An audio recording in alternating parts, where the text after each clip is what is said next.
Welcome again guys. तो कैसे हो यार आप सब लोग। आज हम इस वीडियो में देखेंगे कि range feelings and range ways में क्या डिफरेंस होता है, कौन सा लाइनअप किस टाइम पे यूज़ करना चाहिए एंड किस टाइम पे नहीं करना चाहिए, सब देखेंगे। एंड लास्ट वीडियो मैंने अपलोड की थी जिसमें मैंने बताया था कि इन्फेंट्री लाइनअप कब एंड कैसे यूज़ करनी है, किस टाइम पे यूज़ करनी है। तो अगर आपने उस वीडियो को नहीं देखा अभी तक तो जाओ उस वीडियो को आप सबसे पहले देखो एंड उसका लिंक आपको डिस्क्रिप्शन बॉक्स में मिल जाएगा। एंड चलिए शुरू करते हैं हम इस वीडियो को।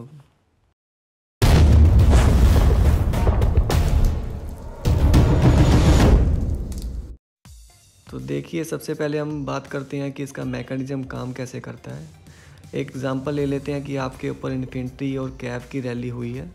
तो उस केस में ये काम कैसे करेगा, सबको पता है कि फ्रंट लाइन डेड होने के बाद ये इन्फेंट्री आएगी, सबको ये मालूम होता है, यहाँ पिक्चर देख के समझ आ गया होगा।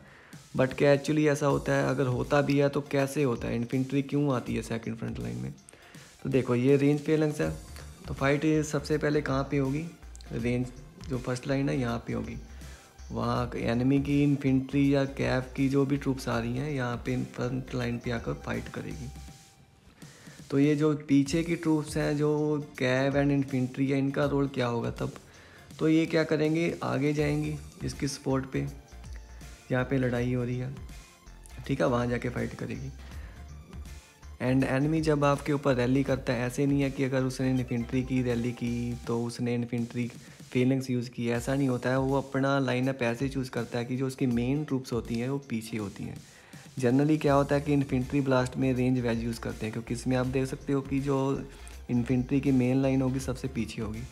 इसकी वजह क्या है, इसके लिए मैं एक न्यू वीडियो बनाऊँगा, उसमें समझाऊँगा कि ये बफर्स क्या होते हैं एंड आप ये कैसे काम करता है। तो अब देखो, रेंज वेज में क्या होगा कि इन्फेंट्री ट्रूप्स को पीछे से आना पड़ेगा भागकर यहाँ पे रेंज के लिए, लड़ने के लिए रेंज फेलिंग्स में, ठीक है। तो वो इन्फेंट्री ट्रूप्स को टाइम लगेगा। उस टाइम जो ये कैवलरी और इन्फेंट्री ट्रूप्स है ये भी आगे जाएंगी इन्फेंट्री के पास लड़ने के लिए। ऐसा तो नहीं है कि ये यहाँ पे वेट करेंगे उसका, नहीं, ये भी आगे जाएंगी। अब देखो, जब ये आगे जा रही होंगी, उधर से इन्फेंट्री आ रही होगी, यहाँ पे कहाँ पे आके ये पॉइंट पे मीट करेंगे, यहाँ पे, ठीक है। अब मुझे एक बात बताओ, इस पॉइंट के ऊपर सबसे पहले कौन सी ट्रूप्स पहुंचेगी, हमारी कैब पहुंचेगी या हमारी इन्फेंट्री पहुंचेगी। जाहिर सी बात है, जिसकी स्पीड ज़्यादा होगी वही पहुंचेगी। तो इस पॉइंट पे आकर सबसे पहले क्या पहुंचेगी, कैब पहुंचेगी। तो इन्फेंट्री तो उसके पीछे होगी क्योंकि इसकी स्पीड स्लो है। अब देखो, जो एनिमी की इन्फेंट्री आ रही है इस पॉइंट पे तो वो लड़ेगी नहीं, क्योंकि उसको रेंज से लड़ना है, उसके पास जाके लड़ेगी। अब देखो, जो हमारी इन्फेंट्री थी वो अभी रास्ते में थी, ठीक है, और कैवलरी इस पॉइंट पे पहुंच चुकी थी। अब कैवलरी को क्या आना पड़ेगा, उस पॉइंट से वापस आना पड़ेगा लड़ने के लिए, क्योंकि वो पॉइंट एक मीटअप पॉइंट है, वहाँ पे फाइट स्टार्ट नहीं होगी। फाइट कहाँ पे स्टार्ट होगी, इसकी फ्रंट लाइन पे स्टार्ट होगी रेंज की। तो कैव को पीछे आना पड़ेगा, क्योंकि कैव एनिमी की इन्फेंट्री को फॉलो कर रहा है एंड हमारी इन्फेंट्री क्या है, अभी तक रास्ते में थी। जब एनिमी की इन्फेंट्री पहुंच जाएगी हमारी रेंज के पास, तो हमारी इन्फेंट्री ऑलरेडी वहाँ पे हमारी रेंज के पास होगी। तो इसलिए सेकंड हिट कौन देगा, हमारी इन्फेंट्री उनकी इन्फेंट्री को सेकंड हिट देगी। तो ये था reason infantry second front line में आके लड़ने का, ठीक है। अब क्या हर बार ऐसा होगा, हर बार इन्फेंट्री आएगी सेकंड लाइन में, नहीं, ऐसा नहीं होता है। मान लीजिए आपके ऊपर रेंज का हिट हुआ है, तो उस केस में क्या होगा कि एनिमी रेंज का जब अटैक करता है तो जनरली वो कैव वेज में करता है, क्योंकि उसकी रेंज सबसे पीछे होती है। अब देखो, रेंज से अटैक कर रहे हैं, ना रेंज उसके पास जाएगी ना उनकी रेंज हमारे पास आएगी, ठीक है। तो अब क्या होगा, जो हमारी इन्फेंट्री एंड कैवलरी है उनको ही जाना पड़ेगा हर बार आगे। तो अब मुझे एक बात बताओ कि एनिमी की रेंज के पास सबसे पहले कौन सी ट्रूप जाएगी हमारी, ये कैवलरी जाएगी या इन्फेंट्री जाएगी। तो जाहिर सी बात है, स्पीड कैव की ज़्यादा, तो कैवलरी जाएगी। तो अब देखो, कैवलरी ने उसको सेकंड टच किया, तो कुछ टाइम के बाद देखो इन्फेंट्री भी वहाँ पहुँच ही जाएगी उस पॉइंट के ऊपर उनकी रेंज के पास, तो वो लड़ेंगी। अब एनिमी ने हमारी रेंज डेड कर दी, तो अब कैसे डिसाइड होगा कि सेकंड फ्रंट लाइन इन्फेंट्री आएगी या कैवलरी आएगी। अब देखो, सेकंड टच किसने किया था, कैवलरी ने, ओके। तो कैवलरी ट्रूप से ही फाइट करेगी एनिमी की रेंज के साथ, इन्फेंट्री नहीं आएगी। जबकि इस फेलिंग्स में दिखाया गया कि सेकंड कौन सी लाइन है, इन्फेंट्री आनी चाहिए, बट ऐसा नहीं होगा। जो सेकंड टच करेगा सेकंड लाइन वहीं पे डिपेंडेंट होगी, ठीक है। तो ऐसे ही ये काम करता है फेलिंग्स। अब बात करते हैं कि इसको यूज़ कब करना चाहिए। मान लीजिए आप रेंज रीइंफोर्स ट्रैप हो एंड आपके ऊपर सिर्फ एक रैली सेट है, दो नहीं सिर्फ एक रैली सेट है, उसी टाइम आप सिर्फ इसको यूज़ कीजिएगा रेंज फेलेंस को।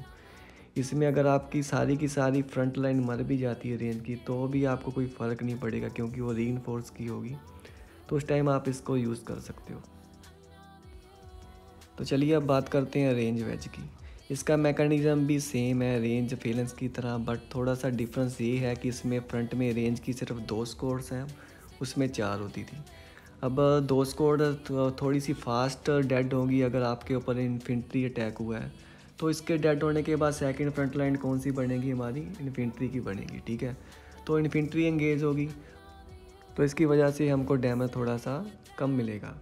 वहीं अगर हम फेलेंस की बात करेंगे तो वहाँ पे 4 स्कोर्स होती है आगे, तो हमें थोड़ा सा डैमेज ज़्यादा मिलेगा। अब मान लो आप रेंज रीइंफोर्स ट्रैप हो एंड आपके ऊपर डबल रैली सेट है, तो उस टाइम पे आपको कौन से में आना चाहिए, वेज में आना चाहिए या फेलेंस में आना चाहिए। तो उस टाइम आपको रेंज वेज में आना चाहिए, क्योंकि अब एक रैली ने आपकी आधी जो होती है रेंज की फ्रंट लाइन आपकी ख़त्म कर दी, ठीक है। उसके बाद क्या होगा कि आपके पास थोड़ी सी रेंज अभी भी बची होगी जो तुम्हारे टीममेट ने आपको रीइंफोर्स की होगी, तो सेकंड हिट भी रेंज पे ही लगेगा, ना कि आपकी इन्फेंट्री पे लगेगा। अगर आप वही फेलेंस में होते तो एनिमी की फ़र्स्ट रैली ही आपकी की सारी रेंज खा जाती, तो आपको जो सेकंड हिट होना था एनिमी का, तो बहुत ज़्यादा वो होना था, हार्ड होना था। अगर आप नॉर्मल ट्रैप हो या रैली पार्टी ट्रैप हो एंड आपके ऊपर बहुत ज़्यादा रैली सेट है, तो आप हमेशा उसको रेंज वेज में लीजिएगा। अगर आपके ऊपर एक रैली सेट है तो उसको आप रेंज फेलेंस में लेना है। तो यही चीज़ें हैं, 2 चीज़ें जो आपको पता लग गई होगी कि रेंज इसमें दोनों में डिफरेंस क्या है। आई होप आपको समझ आ गया होगा। अगर आपको अभी भी कुछ डाउट है तो आप कमेंट कर सकते हो या मुझे लाइन पे पूछ सकते हो। एंड एक बात और, ये है हमारा फैमिली गिल्ड, इसमें हमें कुछ R4 की ज़रूरत है। अगर आप R4 बनना चाहते हो इस गिल्ड के, तो मुझे आप कांटेक्ट कर सकते हो, लाइन आईडी आपको डिस्क्रिप्शन में मिल जाएगी। एंड अगर आप मेन गिल्ड ज्वाइन करना चाहते हो तो उसके लिए भी आपको लाइन आईडी डिस्क्रिप्शन बॉक्स में मिल जाएगी, उसको आप कांटेक्ट कर सकते हो।